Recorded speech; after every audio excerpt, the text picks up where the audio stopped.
बिस्मिल्लाहिर्रहमानिर्रहीम। आज का जो हमारा टॉपिक है वो है टैक्स आयद करने के उसूल। ये उसूल जो है वो एडम स्मिथ ने पेश किए हैं। उनका मानना ये था कि ये जो 5 स्टार्ट में असूल दिए हुए हैं ये टैक्स आयद करने के एडम स्मिथ के असूल हैं, रूल्स हैं। ठीक है, बाकी जो हैं वो डिस्कस किए हुए हैं, एक्स्ट्रा डिस्कस किए हुए हैं। तो पहले 5 अगर एडम स्मिथ के हैं तो आपने पहले 5 डिस्कस करने हैं, और अगर वो ऐसे ही टैक्स आयद करने के असूल आ जाएँ तो फिर आपने सारे डिस्कस करने हैं। टैक्स आयद करने के असूल, जैसे कि मैंने आपको बताया कि एडम स्मिथ के पहले बयान करने जो 4 असूल हैं वो हैं एडम स्मिथ के, और बाकी जो हैं वो मुख्तलिफ मईशदानों ने, मुख्तलिफ माहिरीन मौशियात ने बयान किए हुए हैं, पेश किए हुए हैं। सबसे पहला असूल है असूल मसावात। मसावात जैसा कि नाम से ज़ाहिर है, इसका मतलब है कि इक्वलिटी, बराबरी। अब एडम स्मिथ का ये कहना था कि टैक्स आयद करते हुए असूल मसावात को सामने रखना चाहिए। हुकूमत को ये चाहिए कि जब टैक्स लगाए तो इस तरह से लगाए कि सब लोगों पर एक ही शरह से टैक्स लगाए, मसावात को सामने रखते हुए। जिन लोगों की आमदनी कम है उन पर भी उतना ही टैक्स लगे, जिन लोगों की आमदनी ज़्यादा है उन पर भी उतना जो है वो टैक्स लगे। तो ऐसा नहीं होना चाहिए, बल्कि जिस शख्स की आमदनी कम है वो कम टैक्स दे, जिस शख्स की आमदनी ज़्यादा है वो ज़्यादा टैक्स दे, ताकि कौमी आमदनी में उनका हिस्सा ज़्यादा बन जाए और हुकूमत की जो आमदनी है उसमें वो लोग हिस्सेदार बन जाएँ। अब असूल मसावात, या इसको अदल का असूल भी कहा जाता है, कहते हैं कि जिस शख्स की आमदनी कम होगी, ज़ाहिर है उसके लिए रुपये पैसे की कदर जो है वो ज़्यादा होगी, तो लिहाजा वो शख्स होगा अपनी ज़रूरियात ज़िंदगी बड़ी मुश्किल से पूरी कर पाएगा। गरीबों पर अगर ज़्यादा टैक्स लगा दिया जाए तो उन पर बोझ जो होगा वो बर्दाश्त नहीं कर सकेंगे, और अगर अमीरों पर टैक्स लगाया जाएगा तो उन लोगों को इतना फ़र्क नहीं पड़ेगा।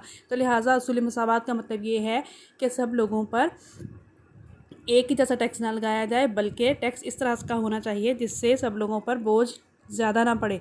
ज़्यादा आमदनी वाले पर ज़्यादा बोझ और कम आमदनी वाले पर कम बोझ, यानी कि एडम स्मिथ का ये कहना था कि मुतज़ायद टैक्स लगाए जाएँ। उसके बाद आ जाए असूल तयक्कुन की तरफ। असूल तयक्कुन का मतलब ये है यकीन। तयक्कुन का मतलब है यकीन, सर्टेनिटी। अब कहते हैं कि एडम स्मिथ ये कहते हैं कि टैक्सों का इंतज़ाम ऐसा होना चाहिए कि असूल यकीन को या असूल तयक्कुन को सामने रखना चाहिए। कैसे कि टैक्स अदा करने वाले को पता होना चाहिए कि उसने कितना टैक्स अदा करना है, कब अदा करना है, किस सूरत में अदा करना है। तो लिहाजा यानी उसको यकीन हो, इस बात का पता हो कि आमदनी कितनी उसको हासिल होगी, उसमें से वो कितना टैक्स अदा करेगा।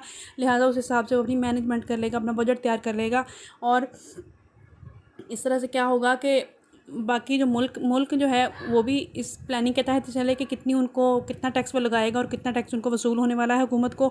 और हुकूमत जो है ताकि अपनी मर्ज़ी से कोई भी तरक्याती मंसूबे या प्रोग्राम को शुरू कर सके, ताकि सर्टेनिटी के ज़रिए से पता ही चलता है कि आमदनी जो है वो हुकूमत की कितनी होगी, यानी टैक्सों के ज़रिए से पता लगेगा। इस तरह हुकूमत जो है बड़े बड़े मंसूबे बना सकती है। उसके बाद असूल सहूलत है, कैनन ऑफ कन्वीनियंस। कन्वीनियंस कहते हैं सहूलत को, कहते हैं टैक्स इस तरह का निज़ाम होना चाहिए कि टैक्स अदा करने वाले को ज़्यादा से ज़्यादा सहूलत हो, वो टैक्स को अपने ऊपर बोझ ना महसूस करें।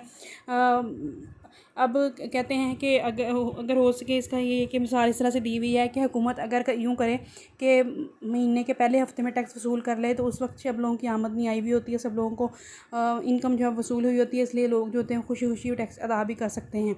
लेकिन अगर महीने के एंड में किया जाएगा तो उस सूरत में लोग अदा नहीं कर पाएंगे, वो बोझ महसूस करेंगे इसको। तो लिहाजा सहूलत जो है लोगों को देनी चाहिए। अब कहते हैं कि जो ज़िम्मेदार हैं उनसे जो लोग महाना तनख्वाह लेते हैं महीने के शुरू में ले लें, जो 6 महीने में लेते हैं महीने के पहले महीने में ले लें।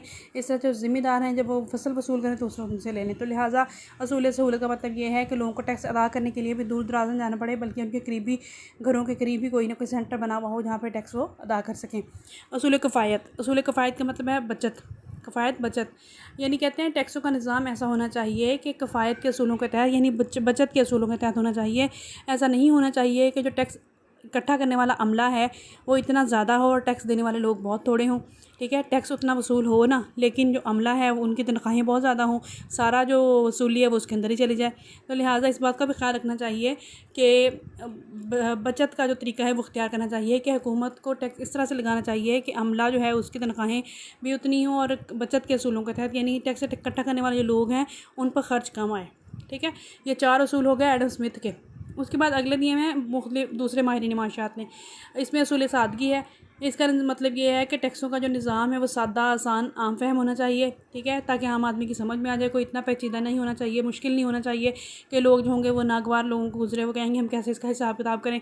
तो लिहाजा अपनी आमदनी का भी लोगों को अंदाज़ा हो और उस पर टैक्स लगाने का भी अंदाज़ा हो कि कितनी आमदनी हो तो कितना टैक्स लगेगा। असूल पैदावारी का मतलब ये है कि टैक्स का निज़ाम ऐसा होना चाहिए कि हुकूमत को अपनी ज़रूरत के मुताबिक रकम मुहैया हो सके। ठीक है। यानी हुकूमत इस तरह से करे कि टैक्स जो है वो उसको अपने तरक्याती कामों पर लगाए, पैदावारी कामों पर लगाए, यानी ऐसे प्रोजेक्ट शुरू करे जिससे लोगों की आमदनी में इजाफा हो। ऐसा ना करे कि टैक्सों की जो इनकम जनरेट हुई है टैक्सों से उसको कर्ज़ा उतारने के लिए इस्तेमाल कर लें या अपने किसी और काम के लिए इस्तेमाल कर लें। मतलब कोई भी प्रोजेक्ट शुरू किया हुआ है उसके लिए उसको कर लें कर्ज़ा देने के लिए, लेने के लिए, ठीक है। तो असूल पैदावारी का मतलब ये है कि हुकूमत जो है वो टैक्स इस तरह से लगाए कि पैदावारियत उससे बढ़े। ऐसा ना हो कि मुल्क में फ़रात ज़र पैदा हो जाए और कीमतें बढ़ जाएँ। उसके बाद असूल लचकदारी है। कहते हैं टैक्सों का निज़ाम ऐसा होना चाहिए कि इसमें लचक हो। लचक का मतलब आपको पता है, लचक का मतलब है तब्दीली बर्दाश्त करने की सलाहियत। यानी टैक्सों का निज़ाम ऐसा होना चाहिए कि लोगों की अगर आमदनी में इजाफा होता है तो टैक्स उस हिसाब से मोल्ड कर जाएँ, बढ़ जाएँ। अगर टैक्सों में आमदनी में कमी होती है तो टैक्स भी उस हिसाब से तब्दील हो जाएँ। और अगर लोगों की आमदनियाँ बढ़ रही हैं तो हुकूमत की आमदनी भी साथ बढ़नी चाहिए। तो अगर लोगों की आमदनियाँ कम हो रही हैं तो हुकूमत की आमदनियाँ भी कम होंगी साथ साथ। तो उसूल लचकदारी का मतलब ये है कि हुकूमत जो है मुतज़ायद शरह से टैक्स लगाए, यानी बढ़ती हुई आमदनी के साथ बढ़ के और कम हुई हुई आमदनी को कम लगाए। 8वां असूल है माशी तरक्की का असूल। कहते हैं टैक्सों का निज़ाम ऐसा होना चाहिए कि जो टैक्सों की रकम हासिल हुई है वो मुल्क के मुख्तलिफ़ तरह के मनसूबों पर ख़र्च की जाए, ना कि गैर पैदावारी कामों पर ख़र्च की जाए। इस तरह से ख़र्च हो कि मुल्क में माशी तरक्की हो, लोग खुशहाल हों, लोगों की आमदनी में इजाफ़ा हो, कामिल रोज़गार से नसीब हो। इसके अलावा मईशत मुस्तहकम हो, बेरोज़गारी ना पैदा हो। यानी इस तरह का असूल होना चाहिए। असूल तनव्वुर कहते हैं जिद्दत को, नएपन को, ठीक है। नएपन का मतलब ये है कि टैक्सों का निज़ाम ऐसा होना चाहिए कि पुराने असूलों के मुताबिक नहीं, बल्कि जैसे जैसे शोबे बढ़ते चले जा रहे हैं इकॉनमी के। शुरू में आपको पता है जब कोई मुल्क बनता है शुरू में इतने शोबे नहीं थे, अब बहुत ज़्यादा तरक्की हो चुकी है, बहुत सारे सेक्टर बढ़ चुके हैं।